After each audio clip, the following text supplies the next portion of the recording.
Bismillahirrahmanirrahim. Assalamu alaikum. Welcome to my channel Horror Stories 502. कैसे हैं आप लोग? उम्मीद करती हूँ खैरियत से होंगे और अल्लाह ताला आप सबको हमेशा खुश और सेहतमंद रखे। आमीन। तो आज की कहानी शुरू करने से पहले आप सबसे रिक्वेस्ट है कि अगर कहानी आपको अच्छी लगे तो लाइक, कमेंट एंड शेयर ज़रूर किया करें, और अगर आपके साथ कोई वाक़या पेश आया है तो हमारे साथ शेयर करें। शुक्रिया। तो आज की कहानी कुछ इस तरह शुरू होती है। ये सच्ची दास्तान समंदरी शहर के नवाई गांव के एक ऐसे शख्स की है जो काले इल्म की चिल्ला कशी के दौरान ज़हनी तौर पर मफलूज हो गया था और इसकी ज़िंदगी का बकिया आखिरी हिस्से में बेहसी और बेशऊरी में गुजर नस्ल नबूवत हो गई। ये एक सच्ची कथा है। पुराने ज़माने के बुजुर्ग जब भी साहिब इल्म का जिक्र करते हैं तो इस शख्स का हवाला ज़रूर करते हैं जिसको गुजरे हुए एक ज़माना बीत चुका है। माज़रत के साथ मैं यहाँ इस बीते हुए कल के मुतल्लिक़ कुछ मालूमात खुफिया रखूँगी। ये माजरा 1979 का 27 साला असलम गांव का खूबसूरत रूबरू जवान शख्स। वो अपने माँ बाप का इकलौता वारिस था। सुर्खी माइल, गोरा सफ़ेद रंग और भरा हुआ इसका वजूद काबिले रश्क था। 6 फुट के करीब इसका कद इसे सबसे जुदा और मुनफरिद पर कशिश पेश किया करता था। कानों तक लहराते हुए इसके सिल्की हल्के भूरे और लंबे बाल इस पर खूब जचते थे। खुश मिजाज, नीली सी आंखें कातिलाना थी, यहाँ तक कि वो अपनी मिसाल आप ही था। एफए के बाद वो कॉलेज छोड़ चुका था। इसका बाप दुनिया से रुखसत हो चुका था, जिसकी वजह से वो मज़ीद आगे अपनी पढ़ाई जारी नहीं रख सका और अब वो सिर्फ खेतों को संभालता था। जिंदगी हंसी खुशी बसर होने को मौजज़न थी। माँ वसाल पर सकूर सर्क रहे थे, लेकिन अभी एक और खुशी की आमद बाकी थी। असलम की शादी। इसकी माँ को अपनी जीते जी अपने बेटे की दुल्हन लेकर आना था और असलम आजकल का कह करना चाहते क्यों शादी से दूर भागता था। इसके इनकार या ना मानने की वजह भी कोई नहीं थी, ना ही वो इश्क मशूक़े की राहों का मुसाफिर था। वो वैसे ही अभी शादी की झंझलाहटों से दूर रहना चाहता था, या फिर वक्त और हालात ने इसके लिए कुछ मुनफरिद ही सोच रखा था और वो हर चीज़ से बेनियाज और बेखबर था। जुलाई का वो एक गर्म दिन था।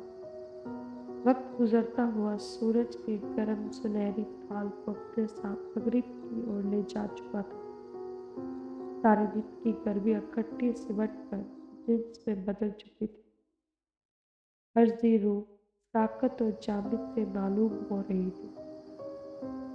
खफीफ सुर्खी माइल गुलाबी सूरज दूर कहीं अफक में गिरता जा रहा था। गांव की एक तंग सी गली से कोई सर झुकाए हुए चुपके से गुजर रहा था। मौसम बिल्कुल थमा हुआ सा था, फिर भी आसपास बिखरने वाली मुंतर खुशबू रूह अफरोज थी। वो असलम ही था। सफ़ेद कपड़ों में मलबूस वो हमेशा की तरह आज भी परकशिश और जाज़िब नज़र दिखाई दे रहा था। वो होश रुबा खुशबू असलम ने ही लगाई हुई थी। वो घर से निकलकर अब अपने खेतों की तरफ जा रहा था। गांव से थोड़ी ही दूर इसके खेत मौजूद थे। वो 10-12 मिनट की पैदल मुसाफत के बाद अपने खेतों में पहुंच गया था। असलम के वहां सिर्फ खेत ही नहीं, बल्कि कुछ भैंसें और कुछ भेड़ बकरियां भी थीं और एक छोटी सी हवेली भी बनी हुई थी। दिन का पिछला पहर सारे दिन की गर्मी को शायद उबार रहा था। यही वजह थी कि गर्मी की तपिश हर जानदार को नडाल किए जा रही थी। खेतों में तो और भी ज्यादा गर्मी का एहसास महसूस हो रहा था। असलम रोजमर्रा के मामूल के मुताबिक काम वाले कपड़े पहनकर अब अपने मवेशियों को संभालने लगा था और फिर देखते ही देखते शाम के हल्के साए 400 फैल गए। मगरिब से तारीकी साए हर चीज को निगल जाने को बेताब से होने लगे थे। वक्त किसी बेरहम हाथों में आंधी तलवार की तरह चलता रहा और फिर वो मोड़ भी आ गया जहां असलम की जिंदगी की आखिरी घड़ी इसकी मंतजिर खड़ी थी। वो हादसा एक ऐसा दिलखराश सानहा था कि गांव के हर खासो अवाम की जुबान पर अफसोस का कसीदा रवा था।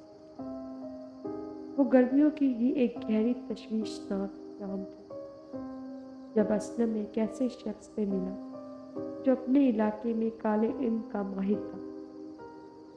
मुमकिन है कि असलम इस साहबे इल्म शख्स से ही मिला करता था और इस बात की भनक कभी किसी को न हो सकी थी। लेकिन हैरत की बात यह थी कि आखिर असलम और इस शख्स का दोस्ताना छुपा कैसे रहा, या फिर ये बात थी कि असलम सिर्फ तारीकी रातों में ही इस शख्स से मुलाकात किया करता था।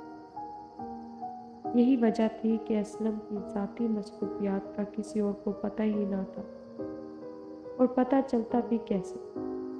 वो रात को हमेशा अपनी खेतों वाली हवेली में ही तो करता। असलम की खामोशी और तन्हा परस्ती सिर्फ वो खुद ही जानता था, जबकि लोगों को असलम की आदत और मजाज इसकी सादगी और शराफत महसूस होता था। लेकिन इस बार मामला ज़रा उलट सा हो गया था। पहली बार गांव में असलम को शक की निगाहों से देखा जाने लगा और असलम को भी मालूम पड़ गया था कि इसका कोई राज अफशा सा हो चुका है। लेकिन वो खुद पूछकर बदनाम होने से डरता था और गांव वालों ने भी इसको पूछ मुनासिब ना समझा। गांव के कुछ सियाने बुजुर्ग इसको बस सवालिया निगाहों से तोलते रहते थे। सबसे ज्यादा घूरने वाला शख्स नज़ीर था। इसके खेत गांव से काफी दूर मौजूद कब्रिस्तान के करीब वाक़या था। यकीनन नज़ीर ने ही इस असलम का पोल गांव में खोला था। असलम को लोगों की ये बात बहुत नागवार गुजरती थी। वो सोचों के समंदर में गोया डूबा रहता था और फिर इसे मालूम पड़ गया कि आखिर मेरा भंडा कैसे टूटा। इसे पिछली रातों में चलती हुई तेज हवाओं पर यकीन हो गया था कि इन हवाओं में मेरे मनपसंद अत्तर की खुशबू शामिल थी। वो वाकई बहुत मशहूर और तेज खुशबू थी जिसे गांव का और कोई शख्स नहीं लगाया करता था। बस असलम ही इस खुशबू का शौकीन था। असलम को वजह मालूम हो चुकी थी जिसकी वजह से गांव वाले इसे मशूक निगाहों से देखा करते थे।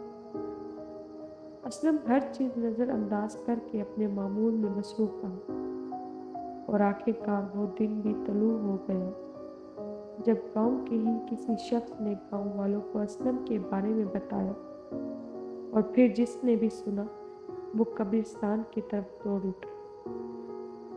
लोगों ने असलम को कब्रिस्तान में बेहोश पाया और इसको उठाकर इसके घर ले आए। माँ का लगते जिगर बेहाल था। रो रो कर माँ का हाल भी नाकाबिले दीद था। जितने मुंह इतनी बातें पूरे गांव में फैल चुकी थी। असलम को होश तो आ गया, लेकिन जिसको होश आया वो असलम नहीं था।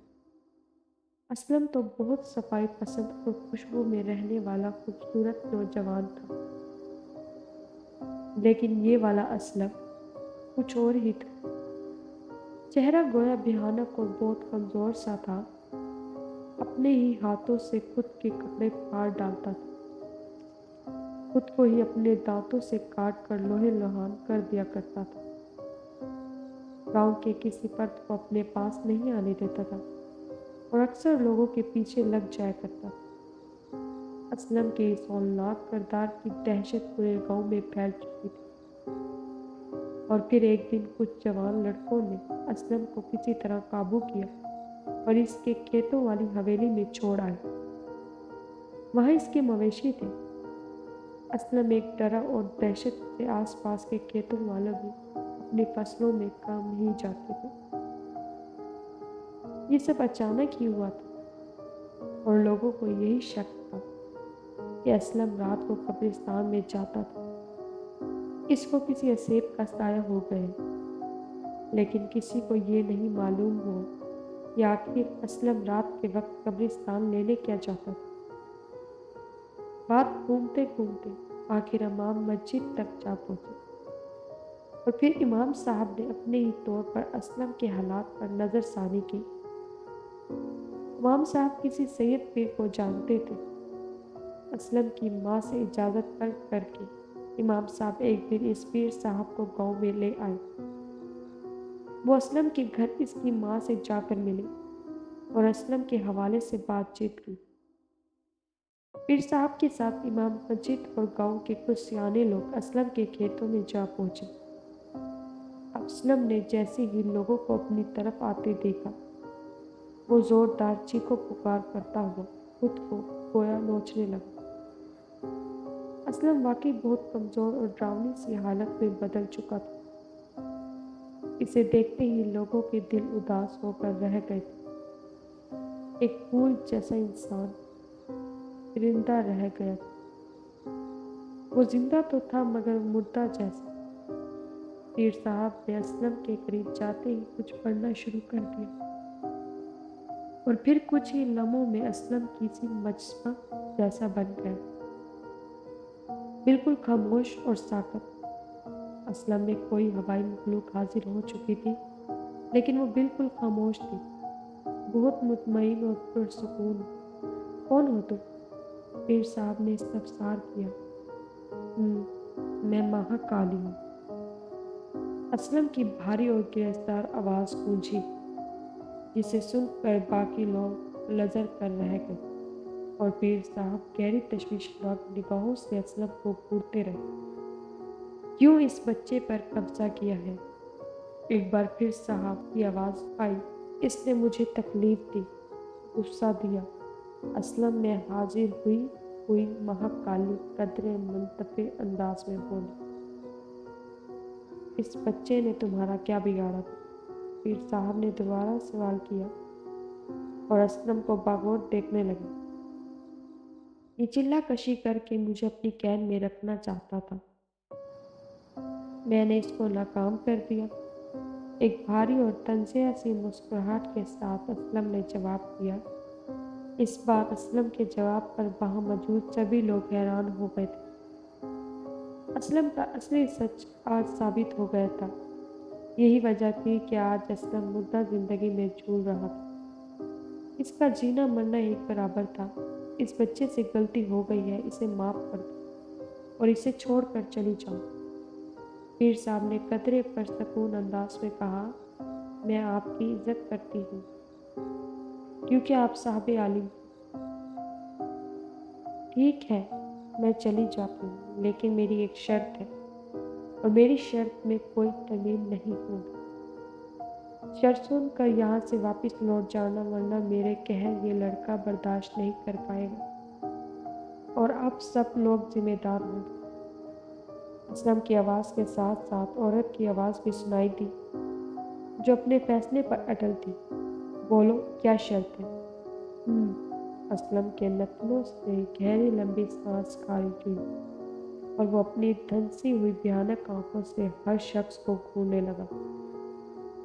وہ ایک لمحے کے لیے چپ سا رہا، اور پھر گویا ہوا۔ مصر کے عجائب گھر میں ایک ہندی طلسمی کتاب موجود ہے۔ اس میں میرے نام کا ایک منتر ہے۔ وہ میرے سامنے پڑھا جائے گا تو میں بنا کوئی نقصان کیے چلی جاؤں گی۔ اب اسی دن میرے سامنے آنا جس دن وہ کتاب آپ کے پاس موجود ہو۔ اب یہاں سے چلے جاؤ۔ اسلم کی بھاری بھرکم موٹی باریک آواز اب قہقہوں میں بدل چکی تھی، اور پھر وہ سبھی لوگ پیر صاحب کے ساتھ وہاں سے گاؤں واپس آ گئے۔ حالات کی نازکی سبھی کو معلوم پڑ چکی تھی۔ سب جان چکے تھے کہ مہاکالی اب اسلم کو کبھی نہیں جانے دے گی۔ وہ اسے اپنے سائے تلے سزا دیتی رہے گی۔ پیر صاحب بہت پہنچی ہوئی ہنستے تھے، مگر پھر بھی شرط کی ترمیم پر اسلم کی جان کے خود آپ دشمن نہیں بننا چاہتے تھے۔ اب یہ بھی ممکن نہیں تھا کہ مصر جایا جا سکے اور وہاں کے عجائب گھر سے مطلوبہ کتابیاں لائی جا سکے۔ آسان لفظوں میں مہاکالی کا یہی مطلب تھا کہ وہ اسلم کی غلطی کو کبھی معاف نہیں کرے گی جب تک کہ وہ زندہ ہے، زندہ موت میں رہے گا۔ پیر صاحب واپس اپنے مقام کی اور جا چکے تھے۔ امام مسجد بھی اسلم کی والدہ کو تسلی دیتے ہوئے اپنے گھر جا چکے تھے۔ اب ایک طرف اسلم کی دردناک روادات تھی اور ایک طرف گاؤں کے بے بس مشورے۔ راتوں کے اندھیرے میں اسلم کی چیخ و پکار گاؤں میں سنائی دیا کرتی تھی۔ کبھی وہ ہنسا کرتا تھا اور کبھی رویا کرتا تھا۔ وہ بہت تکلیف میں تھا، وہ پاگل ہو چکا تھا، جسے اب کوئی ہوش نہ رہا تھا۔ اس کے کھیتوں کی طرف جانے والی کچی سڑک کے آس پاس والے کھیت بھی اس کی دہشت سے ویران سے ہو چکے تھے۔ لوگوں نے اسلم کے ڈر کی وجہ اپنی فصلوں میں جانا چھوڑ دیا۔ ایک دفعہ دوبارہ ایسا ہوا تھا کہ اسلم پیچھے لگ جایا کرتا تھا اور پھر اس جان چھڑانا مشکل ہو جایا کرتا تھا۔ وہ اسلم نہیں تھا بلکہ اس میں رہنے والے جنات لوگوں کو جان سے مار ڈالنا کو تیار رہتے تھے۔ یہی وجہ تھی کہ اسلم کی حویلی کے آس پاس والے کھیتوں کو ویران چھوڑ دیا گیا تھا۔ اسلم اس قدر پاگل ہو چکا تھا کہ اسے اپنی ماں کی بھی پہچان بھول چکی تھی۔ وقت گزرتا گیا اور مہینے سال بیتتے گئے، اور پھر ایک دن کسی نے دیکھا کہ اسلم کی حویلی پر کوے ہی کوے اڑ رہے ہیں۔ یہ منظر گاؤں کے اور لوگوں نے بھی دیکھا۔ کسی کی ہمت نہیں تھی کہ وہ قریب جا کر دیکھ سکے۔ 2-4 دن وہاں مسلسل کوے مقیم رہے اور پھر کچھ آوارہ کتوں کو بھی وہاں لڑتے جھگڑتے دیکھا گیا۔ گاؤں والوں کو شک سا ہونے لگا تھا کہ ہو نہ ہو اسلم مر چکا ہے۔ گاؤں والوں نے کچھ جوان لڑکوں کو وہاں دیکھنے کے لیے بھیجا اور جلد پتہ چل گیا کہ ان کا شک درست تھا۔ اسلم مرا پڑا تھا اور اس کی بوسیدہ لاش کو جانوروں اور پرندوں نے نوچ نوچ کر گویا بکھیر دیا تھا۔ آخر کار ہمت کر کے اسلم کی ٹوٹی پھوٹی اور بدبودار لاش کو دفنا دیا گیا۔ لوگ اپنے کھیتوں میں آنا جانا شروع ہو گئے تھے، لیکن اسلم کی حویلی کا کھنڈر زدہ اثاثہ آج بھی وہاں موجود ہے۔ اسلم کے کھیتوں کو وقت نے جنگل نما بنا دیا تھا۔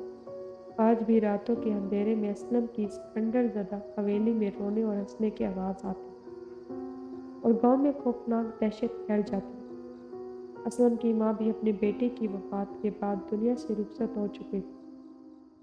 آج بھی اسلم کا وہ گھر خالی پڑا ہوا ہے اور کوئی ایسے رشتہ دار بھی نہیں تھا جو گھر اور زمین سنبھال سکے۔ کئی لوگ آئے اسلم کی حویلی اور زمین سے اسیب بھگانے کے لیے، لیکن آنے والے خود ہی بھاگ جاتے رہے۔ نہ جانے اسلم نے ایسا کون سا چیلا کرنے کی کوشش کی تھی جو وہ اتنی بری سزا میں زندہ لاش کی طرح تڑپ تڑپ کر آخر کہیں گیا اور مر کر بھی اپنے نشان چھوڑ گیا جنہیں کوئی بھی نہیں مٹا سکتا۔ نہ جانے کیسا علم تھا اس کے استاد کے پاس جو وہ اسلم کو بھی سنبھال نہ پایا، بلکہ خود کہیں روپوش ہو گئے۔ اور کسی کو یہ بات بھی نہیں معلوم تھی کہ اسلم کو چلہ کشی کروانے والا پیر بابا تھا کون۔ بس قیاسِ آرائیاں ہی تھی، لیکن یہ حقیقت تھی کہ ایک جوان انسان بے موت مارا گیا۔ مزید اچھی کہانی سننے کے لیے ہمارے اس چینل کو سبسکرائب کر لیں۔ تب تک کے لیے شکریہ۔ خدا حافظ۔